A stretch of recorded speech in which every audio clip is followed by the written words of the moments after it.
The fluorescent lights of my research lab hummed quietly as I reviewed the latest test results. After 2 years of work, thousands of trials, and countless setbacks, the data was finally conclusive. My novel treatment for antibiotic-resistant infections worked, not just in petri dishes or animal trials, but in actual human patients. Dr. Sarah Chen, my research assistant Mike, stuck his head in the door. Your mother-in-law called again. She said you're late for the family dinner. I glanced at my watch and sighed. Right, the monthly Martinez family dinner, where my in-laws would once again question my life choices and compare me unfavorably to every other doctor in the family. Did you tell her I was working? I tried, she said, and I quote, playing in a lab isn't real doctor work. I carefully saved my files and locked the sensitive data in our secure server. Tomorrow morning, the New England Journal of Medicine would publish our findings, potentially changing how we treat one of medicine's most pressing challenges. But tonight, I had to endure another round of familial disappointment. The Martinez family home was a sprawling mansion in the city's most exclusive neighborhood, bought with the profits from my father-in-law's chain of successful private hospitals. Carlos Martinez Sr. had built an empire on traditional medical practices, and he expected his children and their spouses to follow in his footsteps. Finally, my mother-in-law Elena's voice carried across the marble foyer. We were about to start without you. Everyone else manages to arrive on time, despite having real medical practices to run. I kissed her cheek, ignoring the jab. My husband Miguel squeezed my hand supportively as we entered the dining room. The usual suspects were all there. Carlos Sr. at the head of the table, Elena to his right, Miguel's brother Carlos Jr. and his wife, a proper surgeon, beside them. Miguel's sister Isabella, another successful hospital administrator, sat with her husband, a prominent cardiologist. Sarah, Carlos Sr. boomed, still hiding in that little lab of yours?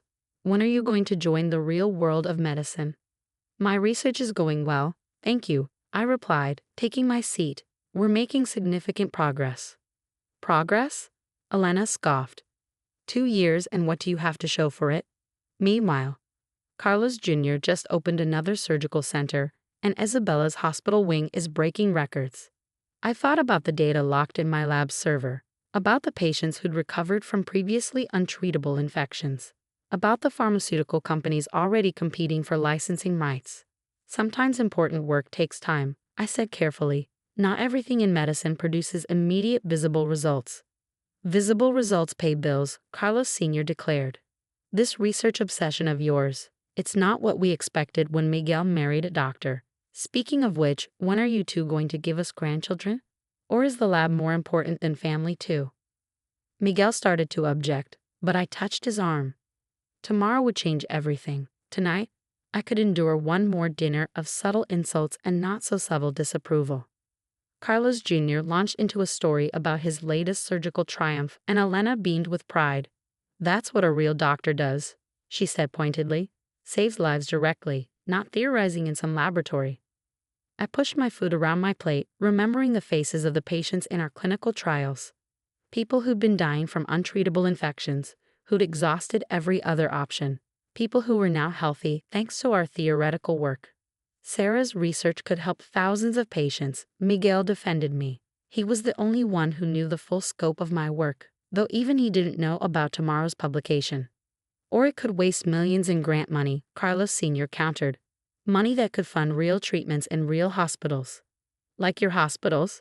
I asked quietly, where you're facing an increasing rate of antibiotic-resistant infections. The table went silent. Carlos Sr.'s hospitals, like many others, had been struggling with this exact problem. It was why I'd chosen this research focus in the first place, though I'd never told them that. That's an industry-wide issue, he said stiffly, one that real doctors are working to solve. Really? I couldn't help myself now. And how's that working out? Elena's face darkened. At least they're trying, instead of hiding in a lab playing with petri dishes. A real doctor works in a hospital, not some lab. 2 years of research and nothing to show for it, Carlos Sr. added. If you were at one of my hospitals, you'd have been fired by now. I stood up slowly, my chair scraping against the expensive hardwood floor. Check tomorrow's New England Journal of Medicine, I said calmly. You might find something interesting. What are you talking about? Carlos Jr. demanded. You'll see. I turned to Miguel. I'll wait in the car. As I walked out, I heard Elena start in on Miguel. That wife of yours, always so dramatic. When will she understand that real medicine happens in hospitals, not laboratories? In the car, Miguel joined me a few minutes later. Want to tell me what's happening tomorrow? I smiled, pulling out my phone to show him the embargoed press release. His eyes widened as he read. This is incredible. Why didn't you tell me it was ready for publication? Because I needed to be absolutely certain. The data is conclusive now. Our treatment works, Miguel. It works better than we even hoped. He read further, his expression growing more amazed. The pharmaceutical licensing. These numbers. Sarah, this is going to change everything. I finished. Including your father's hospitals once they stop being too proud to try new approaches. The next morning, I arrived at my lab early. The New England Journal of Medicine would release their new issue at 9 a.m. Eastern Time. By 9:01, my phone was already ringing. The first call was from the Dean of Medicine. Dr. Chen, my office now. The second was from a major news network. The third was from Carlos Sr. I ignored them all, watching as the story spread across medical news sites. Bar 8th lead. Novel treatment shows 94% success rate against antibiotic-resistant infections. Research team led by Dr. Sarah Chen revolutionizes infection treatment. Medical breakthrough could save millions of lives. Mike burst into my office, grinning. Dr. Chen, CNN is outside. Tell them I'll give a statement at the press conference this afternoon, I said, still watching the headlines multiply. My phone buzzed with a text from Miguel. Dad's having a meltdown in the hospital board meeting. They just realized your treatment could have prevented their latest infection cluster. Another message popped up, this one from Elena. We need to talk. Now. I thought about all the family dinners where they dismissed my work. About Elena's constant remarks about real doctors and Carlos Sr.'s dismissal of research as a waste of money. I'm busy in the lab, I texted back. Playing with petri dishes. The press conference was scheduled for 2 p.m. By then, the story had gone global. Medical professionals worldwide were downloading our research paper. Hospitals were contacting us about clinical trials. Pharmaceutical companies were increasing their licensing offers by the hour. As I prepared my presentation, I thought about last night's dinner, about all the dinners before it, about how sometimes the quietest work makes the loudest impact. Today, everyone would learn what playing in a lab could really accomplish. And my in-laws? They were about to discover that sometimes the most important medical breakthroughs don't happen in their precious hospitals. They happen in the labs they've been too proud to understand. The medical school's largest auditorium was packed for the press conference. Television cameras lined the back wall, and journalists from around the world filled the seats. In the front row, I spotted Carlos Sr. and Elena, who'd apparently pulled strings to attend despite not being on the approved media list. The Dean of Medicine stepped up to the podium first. Today marks a historic moment in medical science. Dr. Sarah Chen's breakthrough in treating antibiotic-resistant infections represents one of the most significant advances in modern medicine. But rather than me telling you about it, let me introduce Dr. Chen herself. As I took the podium, I saw Elena whispering to Carlos Sr., probably noting that I wasn't wearing designer clothes like their successful doctor children. I smoothed my simple lab coat and began. 2 years ago, our team began researching a novel approach to treating antibiotic-resistant infections. Traditional methods were failing and hospitals worldwide were losing patients to untreatable infections. We needed to think differently. I launched into an explanation of our treatment methodology, using slides to illustrate the revolutionary approach we developed. The room was silent except for the furious scribbling of journalists and the clicking of cameras. In our clinical trials, we saw a 94% success rate in cases where all other treatments had failed. Patients who were considered terminal walked out of hospitals completely cured. The questions came rapid fire. How soon can this be implemented globally? What are the cost implications? How will this affect current hospital protocols? I answered each one precisely, watching my in-laws' expressions change as they began to understand the magnitude of what their failed daughter-in-law had achieved. Then came the question I've been waiting for. Dr. Chen, major pharmaceutical companies are offering unprecedented licensing deals. What are your plans? I smiled, thinking of the decision I'd made weeks ago. Our treatment will be licensed under an open-source medical patent.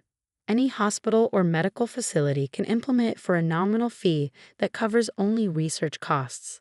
This breakthrough belongs to everyone. The room erupted. Open-source medical patents were almost unheard of for treatments this significant.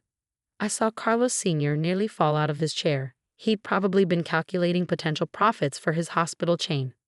But the pharmaceutical offers. Someone called out. They're saying billions. Medicine shouldn't be about profit, I said firmly. It should be about saving lives. Our research was funded by public grants and university support. The public deserves access to the results. After the press conference, Elena cornered me in the hallway. Gone was the condescending mother-in-law who'd mocked my playing in a lab. In her place was someone who looked almost afraid. Sarah, she began, we need to discuss the licensing for our hospitals. Carlos is prepared to make a very generous offer. The same hospitals that dismissed research medicine as a waste of time. I interrupted quietly. The same hospitals that would have fired me for taking 2 years to develop this treatment. We were wrong, she admitted, the words seeming to physically pain her. We didn't understand. No, you didn't. And you didn't try to understand. You were too busy measuring success by surgical schedules and hospital wings. Carlos Sr. joined us, his face a mix of emotions. Name your price, he said bluntly. Exclusive rights for our hospital chain. Whatever you want. I thought about all their fancy dinners, their subtle insults, their dismissal of research medicine. There is no price, I said. The treatment will be available to every hospital that needs it, including yours. But you'll implement it alongside every other medical facility, no special access. But we're family. Elena protested. Family? I laughed softly. Yesterday I was a failure who wasn't a real doctor. Today you want special treatment? That's not how medicine works. That's not how any of this works. The next few months were a whirlwind. Our treatment protocol was implemented in hospitals worldwide. Survival rates for antibiotic-resistant infections skyrocketed. Medical schools started emphasizing research alongside clinical practice. The Martinez family dinners changed too.